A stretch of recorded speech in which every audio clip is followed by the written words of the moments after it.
Hey yo! Kamusta mga paps? Si LeBron is on his way to make NBA history. He is on the verge on making the first ever NBA player to reach 39,000 points. Grabe no mga paps! 39,000 big points na si LeBron, grabe! If ever makam up niya na to, siya ang kauna-unahang NBA player na ma-reach yung 39,000 big points. Currently mga paps, habang ginagawa ko tong video na to, si LeBron ay mayroon ng 38,958 big points. Ngayong araw, may laro sila kontra Pelo sa Rockets. Rockets na team ni Kabayan, Jalen Green, diba?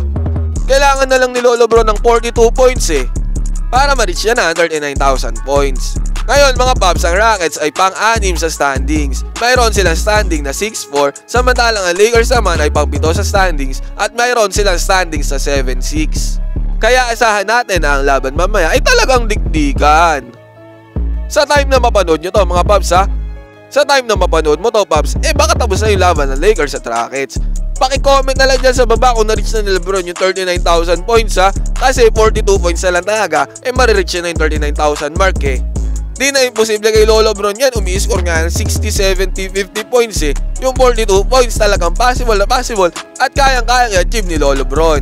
Mas maganda sa akin ako umi-score si LeBron ng 42 points mataas tapos panalo sila kontra Houston Rockets, diba? Aba, yung pampag-good vibes natin baka makalimutan. Ella que me lo ponga pa atrás. Eto na yun nandito na Bob, subscribe mo na itong channel natin, baka subscribe pa to ng iba Currently mga Bobs, 7-6 nga ang Lakers sa standings at pang-7 sila sa West. Ngayon masaya naman si LeBron para sa team niya. Nandiyan naman si Rui Hachimura, si Robin Hood, si Camto Baby. Maayos naman talaga ang team nila. Pero may mga trade rumors pa nga na lumalabas Ite-trade daw si D'Angelo Russell papunta sa Chicago Bulls. Confirm na yan mga Bobs confirm na sa legit sources yan. If ever possible, matitrade talaga ito si D'Angelo Russell papunta sa Chicago Bulls.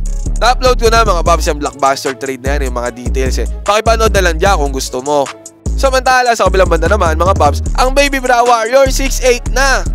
Nangukulilat na sa West Mas malakas pa din talaga ang Lakers natin dyan sa Baby Bra Warriors na yan Partida, nagbalik na si Chicken Curry, yung MVP nila sinibak na mga batang hamog Mga batang hamog lang sumibak sa kanila, diba? Sa Warriors naman, wala mga trade rumors na nagaganap or kumakalat ngayon. Hindi ba sila nag-explore ng deal sa ibang possible teams na pwede? So ayun mga Bobs, napanood mo na yung Rockets at Lakers at natapos na yung game at na-achieve ni LeBron ng 39,000 points. Paki-comment dyan sa baba para magawan din natin ang video.